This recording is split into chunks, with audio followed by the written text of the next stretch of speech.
अहमदाबाद में एक हवाई जहाज की दुर्घटना हो गई। आनंद, परमानंद, प्रेमानंद, अखंडानंद, मुक्तेश्वरानंद, बिना आनंद के कोई नहीं है। हमारी दादी अम्मा पहले से कुछ वृंदावन जाके बदल गई।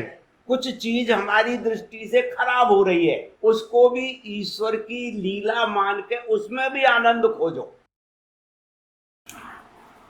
प्रणाम। आप लोग राजनंदगांव से आए और आपने कई दिन में ब्रज के प्रमुख मंदिरों के दर्शन भी किए हैं।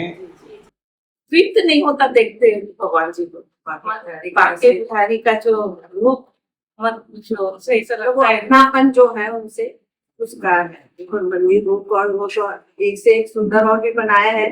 पर जो बाके बिहारी का है वहां पे अपनापन जो है ना, वो ऐसे लगता है कि उनको निहारते रहो, अपने आप खींचा चला जाता है अपना मन। और अंदर से जो एक भाव जो होती है ना, उनको नहीं भी देखो तो ऐसा लगता देखते रहो यहाँ से खसको मत, ऐसी आंख से अश्रु आ जाते हो, आंसू आ जाते उनको देखो, बात भी उनकी करते तो आंसू आ जाते।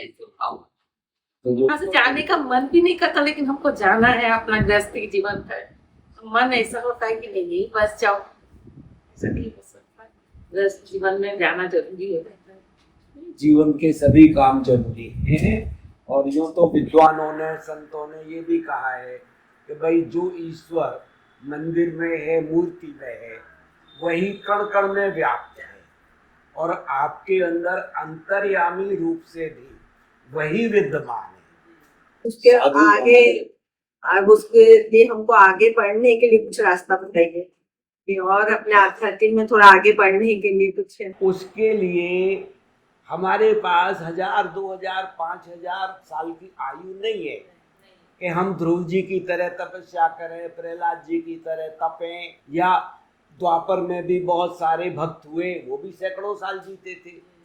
अब आज तो ईश्वर है तो वो हमको तुरंत मिलना चाहिए, और वो कैसे मिलेंगे, ठीक है ना। और ईश्वर तो बहुत आसान है, इतना आसान है कि उससे ज्यादा आसान कुछ है ही नहीं। एक हमने इसके लिए एक नई पद्धति निकाली है, उसको नाम दिया है आनंद योग। आनंद योग का अर्थ क्या है? हमारे मन की, मस्तिष्क की 3 स्थिति होती है। एक तो सामान्य न्यूट्रल जिसमें हम बैठे हैं, एक है कोई घटना हो गई दुख की, हम उससे दुखी हो गए, कभी कोई खुशी की हो गई तो खुश हो गए। यानी मन की 3 अवस्थाओं में एक है आनंद की अवस्था, एक है दुख की अवस्था, और एक है सामान्य अवस्था। और ये तीनों किसके अधीन है? हमारे अधीन। अब कुछ तो धरती पर दुखी रामी होते हैं जो हर बात में दुखी ढूंढते रहते हैं। घर में 10 में से 1 बीमार पड़ा, अब वो सुबह से शाम तक यही गाते रहेंगे, हाय हाय मेरे फलाने नाती को बुखार आ गया। अरे यार, नो ठीक है, उन्हें भी तो देख लो, उसको आ गया, उसका इलाज कर लो। दुखी होने की क्या बात है? उसके इलाज करने की बात है, उसका साधन करो।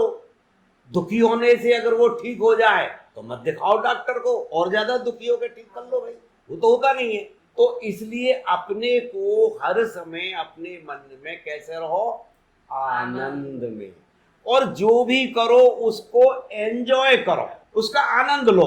कुछ चीज हमारी दृष्टि से खराब हो रही है, उसको भी ईश्वर की लीला मान के उसमें भी आनंद खोजो। क्योंकि परिस्थिति वश बहुत सारी चीजें होनी है जिन्हें हम टाल नहीं सकते। हम जब टाल नहीं सकते तो उससे दुखी क्यों हो? क्योंकि हम आज देख रहे हैं और ईश्वर भविष्य जानता है। अभी थोड़े दिन पहले, पिछले महीने, अहमदाबाद में एक हवाई जहाज की दुर्घटना हो गई। एक लड़की, कोई चौहान, जानी थी, वो अहमदाबाद के ट्रैफिक में फंस गई, और जब वो वहां पहुंची एयरपोर्ट पे तो चौकीदारों ने उसको अंदर नहीं घुसने दिया। अब वो कितनी कितनी दुखी हुई, कितनी हुई। और 10 उड़ान भरने के 2 मिनट बाद ही जब उसे पता लगा तो समझा कि अरे, मैं तो सोच रही थी मेरा जीवन बर्बाद हो गया, मेरी वहां नौकरी चली गई, अरे इसमें मैं बैठ जाती तो नौकरी क्या जीवन ही चला जाता। तो 10 मिनट के भीतर ही ये पता लग गया कि जिसको मैं भयंकर खराब समझ रही थी कि हाय हाय मेरा इतने रुपए की टिकट मारी गई, इतना काम बिगड़ गया, इतना ये हो गया, पता लगा कि तू तो बच गई। तो इसलिए ईश्वर ने कौन काम या परिस्थिति ने कैसे किया, हर जगह कांटे हैं तो कहीं फूल भी है। तो हमारे यहाँ हर संत महात्मा सबके नाम के संग क्या लगा है? आनंद, परमानंद, प्रेमानंद, अखंडानंद, मुक्तेश्वरानंद। बिना आनंद के कोई नहीं है, क्योंकि जीवन का परम लक्ष्य है आनंद। उस आनंद को ही हम ईश्वर में खोजते हैं कि ईश्वर का इतना अच्छा श्रृंगार किया जाता है मूर्ति का कि हमको मन भावन लगे, हमारे मन को आनंद दे। इसी तरह वहां पर साज सज्जा, सुगंधित द्रव्य चढ़ाने का विधान है कि उससे आंखों का आनंद दृश्य से आया, नाक को आनंद काय से मिला? सुगंधित से। तो सुगंधित इत्र है, अगरबत्ती है, सुगंधित माला है, फूल है। और कान को आनंद मिला मधुर संगीतन से, और प्रसाद में क्या बटा? मधुर मधुर व्यंजन, उससे जीव का आनंद मिला। तो ईश्वर से हम सारी इंद्रियां के माध्यम से हम आनंदित हों। जो सेवा पूजा करते हैं उनको बताया कि अपने प्रभु को, अपनी मूर्ति को लाड़ लड़ाओ, उसका एक एक नक्श से श्रृंगार करो, बढ़िया बढ़िया व्यंजन बनाओ, बढ़िया सुगंधित द्रव्य लगाओ, काहे लिए? आनंद के लिए। अब भाई यही समझना है। जिसने इतना समझ लिया कि मेरे को आनंद मग्न रहना है और अचाह हो जाना है, अपनी कोई कामना नहीं, बस जाई विद राखे राम, यानी जो हो रहा है उसी में मौज मनाना है, उसको प्रभु की कृपा मान के स्वीकार करना है। सांसारिक दृष्टि से वो अच्छा है या बुरा है ये हम तत्काल नहीं समझ सकते। इस पे एक छोटी सी कहानी मेरे को और याद आ गई, वो भी सुना देता हूँ। एक बार एक मंत्री था राजा का, उसको आदत थी हर बात में एक बात कहने की, भगवान जो करता है अच्छा ही करता है। सुनी होगी ना ये कहानी।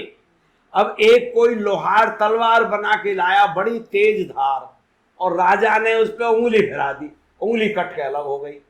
अब मंत्री के मुंह से निकला कि भगवान जो करता है अच्छा ही करता है। राजा ने कहा मेरी तो उंगली कट के जमीन में गिर गई, इसे यही लग रहा अच्छा होता है। राजा को गुस्सा आया, उसने मंत्री को राज से बाहर निकाल दिया। संयोग से कुछ दिन बाद राजा शिकार पे गया, और शिकार पे वो रास्ता भूल गया जंगल में, और भटकता हुआ डोल लिया। तभी वनवासियों को बलि के लिए जरूरत थी आदमी की, उनने वो पकड़ लिया, उसे ले गए, खिलाया पिलाया नहलाया। अब जब बलि की बारी आई, अब राजा घबरावे कि ये तो मेरी नहीं, उंगली कटी की तो उसे पता ही नहीं थी जब तक याद। तो उसने कहा अब ये मुझे मारेंगे। अब सब कुछ हो गया बलि बना के, और उन्होंने गर्दन उस पर रख दी और तलवार मारने वाला कि जो उनका पुरोहित था बोले रोको, बोले ये देखो इसका कोई अंग भंग तो नहीं है, नहीं तो देवी बलि नहीं स्वीकार करेगी। अब देखा तो उसकी उंगली कटी, बोले तेरी तो उंगली कटी है, भगा इसको यहाँ से। अब राजा वहां से भगा, और उसको समझ में आया कि अगर उस दिन उंगली नहीं कटती तो मेरी आज बलि हो गई होती। अब राजा राज्य में आया, उसने उस मंत्री को ढूंढवाया, मंत्री आया, उससे कहा भाई तेरी बात तो सही हो गई, भगवान जो करता है अच्छा ही करता है, पर तू ये बता तेरे लिए क्या अच्छा हुआ? मेरा तो अच्छा हो गया, तेरे लिए क्या अच्छा हुआ? बोले हुजूर मैं तो परछाई की तरह आपके साथ रहता हूं, उस दिन भी मैं होता। अरे तुम तो बच जाते, लेकिन मेरी तो बलि हो जाती। तो मेरे को आपने पहले ही भगा दिया, तो ये भगवान ने मेरे संग अच्छा किया। तो हम ईश्वर की कृपा को समझें और अपने को आनंद मग्न रखें, और जो भी करना है आनंद के साथ, यानी 24 घंटे आनंद में ही जीना है, और जो करो उसको बढ़िया से बढ़िया करने की कोशिश आनंद के साथ। तो उससे क्या होगा कि हमारे सब काम बढ़िया होते चले जाएंगे। हम किसी से बोलें तो बढ़िया मुस्कुरा के मीठे शब्दों में, बच्चों को प्यार करें, अच्छी तरह वो महसूस करे। तो देखो हमारी दादी अम्मा पहले से कुछ वृंदावन जाके बदल गई।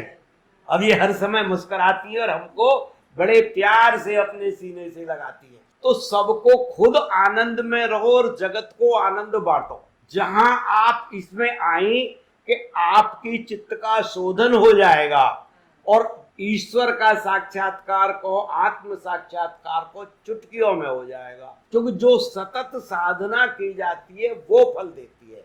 चाहे जप हो तो अजपा जप 24 घंटे चलना चाहिए, उसमें मन को कुछ और ग्रहण करने को वक्त ही नहीं होना चाहिए। ध्यान करो तो 24 घंटे का। तो ये आनंद ध्यान है। क्या हमें अपने आप को कहां पे रखना है? हर समय आनंद में। तो हम कहते हैं जिस चीज को बाद में आपको पाओगे, अरे वो तो पहले ही मौजूद है, उसमें रहना शुरू कर दो तो सिद्धि तो अपने आप ही हो गई।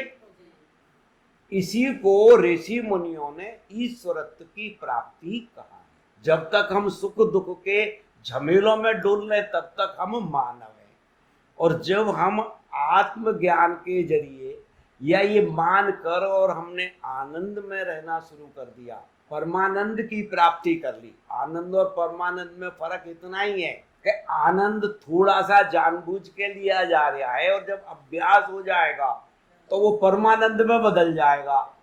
तो शुरू में कुछ दिन अभ्यास करना है, जैसे जप का अभ्यास करते हैं तो बाद में जब बिना माला के मन में चलता रहता है, अजपा जप हो जाता है। ऐसे ये आनंद परमानंद में बदल जाएगा, और जैसे ही परमानंद में बदलेगा समझो आपको आत्म साक्षात्कार यानी ईश्वरत्व की प्राप्ति हो गई। ईश्वरत्व की प्राप्त होने का अर्थ ही ईश्वर का दर्शन होना है। ये आपको बहुत अच्छा लगा, आपने जो हमको ये जो ज्ञान दिए और हमको बहुत अच्छा लगा। इसमें हम अमल करेंगे कुछ। वाह वाह वाह, अमल करेंगी तो करेंगे, जगत का मंगल होगा। और हम तो यही कहेंगे कि ये छोटा सा ज्ञान है, अपनाओ, अपने घर में लागू करो सबके ऊपर। कि भैया रो के दुखी होने से क्या, जो हो रहा है उसको भी स्वीकार करो और उसके हिसाब से उपाय करो। जीवन आनंद के लिए है और आनंद में जियो। हम सबको यही सिखाएं और खुद अपनाएं।